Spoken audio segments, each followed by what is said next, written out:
Eu só vou comentar, e aí eu vou sugerir como um aprofundamento, né, e depois vocês tentam praticar isso. Eu vou trazer aquela ideia que o Pablo trouxe ontem, né, do por que a nível de mente ele resolve e a nível de a emoção ainda tá, né? Lá nos 5 skandhas, ontem eu falei, eu não estava explicando direitinho, a gente tem forma, a gente tem percepção, sensação, formações mentais e consciência. Forma é o objeto, né? Sensação é a sensação de, a percepção de, tem uma coisa aqui acontecendo. A sensação, o que essa coisa me provoca. Formação mental, como que minha mente opera essa experiência. E quando vai falar de consciência, pode entender consciência, emoção, energia. É como que isso mexe nos lungs, na própria energia, né? No budismo, olha só, a gente leu ontem a Prajna Paramita, quando a gente foi fazer as bênçãos, né? Olha como é que eles falam. Ele fala assim, ó, forma é vazio. Só um detalhe. Prajna Paramita, Paramita é perfeição, Prajna é sabedoria, a perfeição da sabedoria. Isso é um sutra budista, né? É dito que a maior parte, né, desses grandes mestres iluminavam através da Prajna Paramita, através da reflexão das práticas através de Prajna Paramita. Isso nós deixamos para outros episódios nossos, assim, né? É uma prática mais profunda.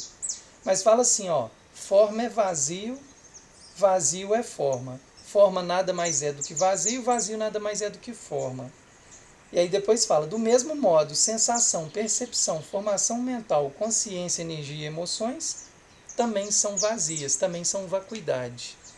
Aí o que eu quero trazer assim, que eu quero compartilhar esses conceitos assim, né? Primeiro o conceito de vacuidade. O budismo, ele traz essa, vamos dizer assim, essa boa nova, né? Que é a ideia da vacuidade, que é assim.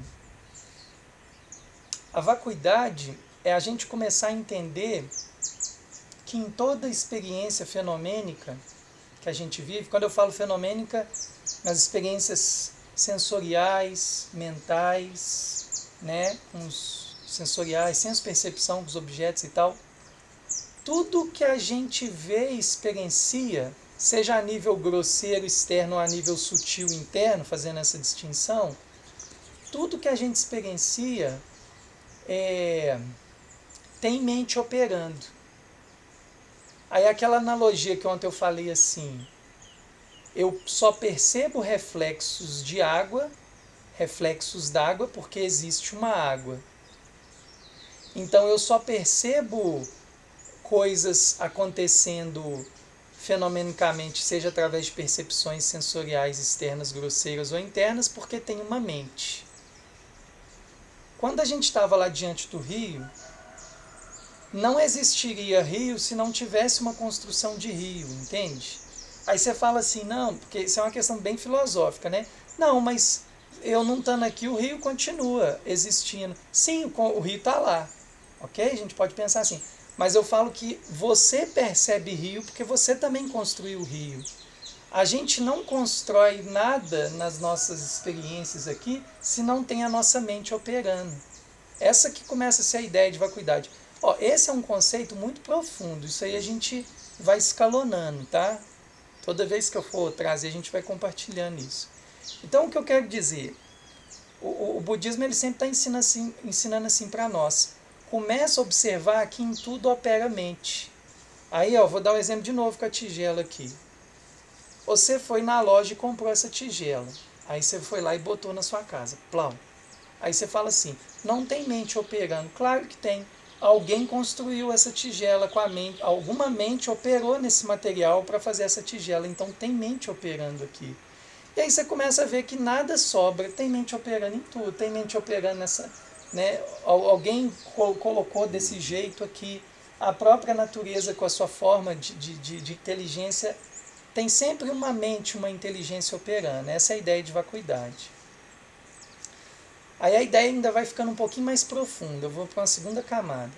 Aí o budismo vai falando assim, mas forma, sensação, percepção, formação mental e consciência, tudo é vazio. Olha que loucura, né? Aí começa, como assim vazio? Aí o budismo já está falando assim, porque nada disso tem natureza inerente. Quer ver? Exemplo. O meu pensamento, qualquer pensamento que eu tenha, ou qualquer experiência, a coisa não nasce por si só. Ela nasce através de alguma coisa. Então, por exemplo, se eu não tenho mente, eu não tenho percepção. Se eu não tenho reflexo d'água, eu não tenho água. Então, a gente começa a entender que tudo que a gente dá nome, se a gente vai no âmago, no âmago, no âmago, no âmago, aquilo não tem natureza inerente. Fica com isso aqui. Física quântica. Qual que está sendo o grande lance da física quântica? Essa frase que eu vou falar aqui é do pai da física quântica, esqueci o nome dele. Depois eu vou lembrar.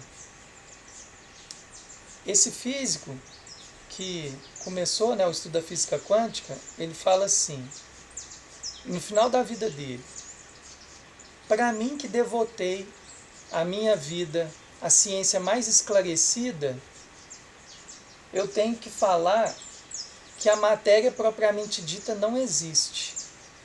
O que existe são átomos que ficam operando através de uma inteligência que é invisível. É o Planck, né? O Planck fala isso no final da vida. Isso é puro budismo, pessoal, puro budismo. Aí, olha a situação que a física quântica está chegando. A gente criou lá aqueles aceleradores de partícula lá, né? Porque o que estão tentando procurar? A unidade fundamental de tudo. A gente achava que era só aqueles elementos da tabela periódica. Aí nós estamos indo lá para dentro da matéria, aí encontrou quarks, quarks são estranhos, né? São partículas estranhas e tal. E a gente está indo, e cada vez mais subunidades, subunidades, subunidades, até que a gente está começando a perceber que o que está por trás de toda manifestação não tem matéria, é invisível. Forma é vazio. Os budistas falaram isso há 5.000 anos, a física quântica está vendo agora. Aí você vai vendo assim, aí que começa a nascer a ideia no budismo, né? A ideia de ilusão, entende? Não é a ideia de uma ilusão nihilista que nega a experiência. Ninguém está aqui, viu, gente? Se morrer, não morrer, não faz diferença. Não é essa ilusão nihilista. É uma ilusão de falar assim, não pense que essas experiências que você está tendo é a realidade última. É por aí, o caminho vai por aí. Aí, Pablo, qual que é a fala budista então? Que todas as experiências fenomênicas, formas, objetos, sensação, percepção, formações mentais e consciência, emoção, energia, tudo isso é vazio porque nasce da própria vacuidade. E aí eles começam a dizer que nada então nasce por si só, a não ser por uma natureza primordial, que talvez os cristãos vão chamar de Deus, etc. e tal. É dessa natureza primordial que as coisas brotam. Por isso que a ideia lembra disso ser multidimensional, causação descendente? A visão nossa materialista da vida, darwinista, ela é uma ideia de cima para baixo. Organismos cada vez mais rudimentares criando organismos mais complexos. Biologicamente isso é uma explicação. Mas nessa visão yogi, e talvez quântica nesse momento já, muitos físicos já estão defendendo que nasce de uma coisa muito anterior à própria experiência de matéria. Né? É como se é de um lugar invisível que o visível se torna, entende? Aí, vamos viajar lá. Eu estou no carro e eu já não estou... forma, tô lá na experiência da forma, a sensação me fechou, já fiquei puto, me fechou de novo, tô ficando mais puto ainda, minha percepção que não tá gostando daquilo, a formação mental que eu já vou pegar o porrete e dar uma porrada naquele cara, mas eu não devo fazer isso, mas eu, filho da puta, sabe? A nível de energia. tem gente que só na primeira já deu a porretada, né? Já tirou a arma, já deu um tiro e etc e tal. Mas o que eu quero dizer é o seguinte: quando a gente ainda está sendo carregado por as experiências, é que o nosso olhar ainda não é um olhar de fixação. A gente ainda está fixado nas experiências. Então, o nível da energia costuma ser o nível último mesmo das nossas reatividades, né? Porque nós temos fixações, nós temos apegos, né? Lembrando, isso não é o tema do retiro, eu acho que tem que fazer esse também, né? A gente, não é fazer, tem que estudar mesmo, né? A gente tem que estudar bastante a roda da vida, que é outra matéria dentro do budismo, para a gente entender, dentro dessa visão, né, epistemológica budista, como que se dá as nossas fixações. Porque eles explicam de maneira muito clara, né? O nosso sofrimento nasce da nossa ignorância, dos nossos desejos e apegos. Através disso a gente monta todo o terreno básico para a gente criar fixações e sofrer, né? Quando a gente está praticando aqui, igual nós fizemos, e aí você começa a construir essa base, esse terreno aí de prática de shamatha, você percebeu que a nível de energia já deu uma afrouxada ontem. Porque você já está ficando cada vez mais, né? E aí volta no que o Buda falou: eu não sou humano nem Deus, eu sou desperto, eu vejo. Ele vê a vacuidade, ele vê as coisas operando, né?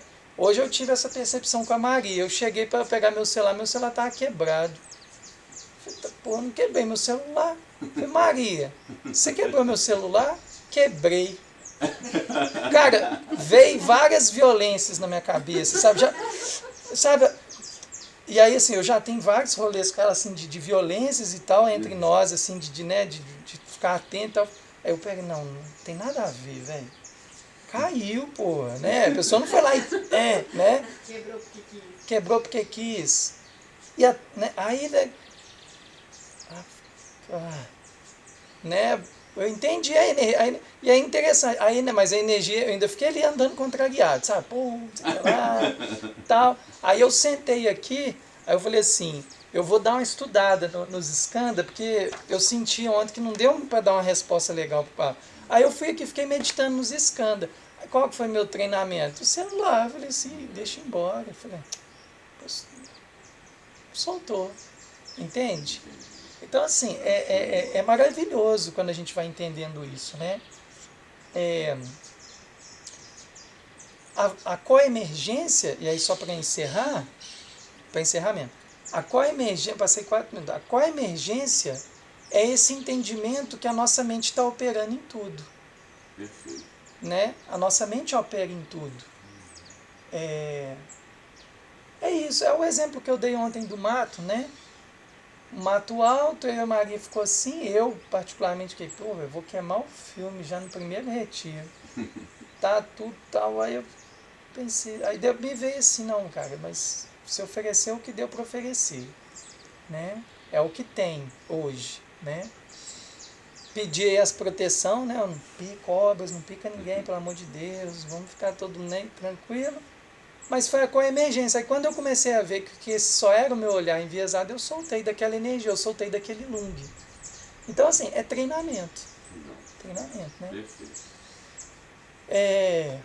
Eu vou começar depois de março, lá no espaço, os grupos de budistas, também gratuitos.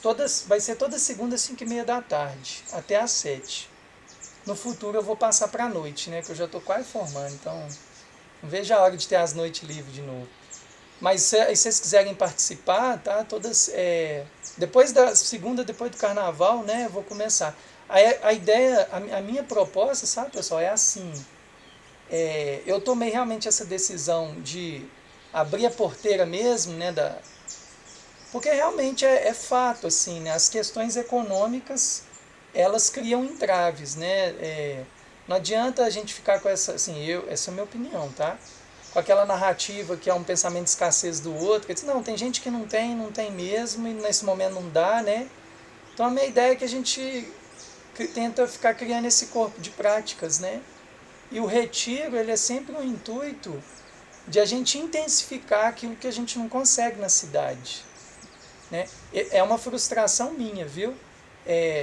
poxa, quase 10 anos dando aula de yoga, eu cheguei na conclusão que só dando aula de yoga, ou só encontrando ali, eu não consigo viver mais ou menos umas coisas nessa camada igual nós vivemos nesse fim de semana, né? Então essa convocação para o retiro, e tem o Dharma aí, eu me acho muito afortunado de minha família ter isso aqui, sabe? De ter isso à minha disposição também. Então aproveitar, né? Nós nunca sabemos o quanto vai estar aqui também, né? Então aproveitar para a gente fazer esses movimentos, né? De abertura, né? De troca. É isso, pessoal, né? Eu queria agradecer, né? Todo mundo que se prontificou, né? De estar aqui, né? Esse fim de semana. Dou a palavra se alguém quiser falar mais alguma coisa, né? E a gente encerra nosso retiro. Agradecer também, É. gratidão por vocês, foi muito bom. Que bom, né, Silvio? Gratidão.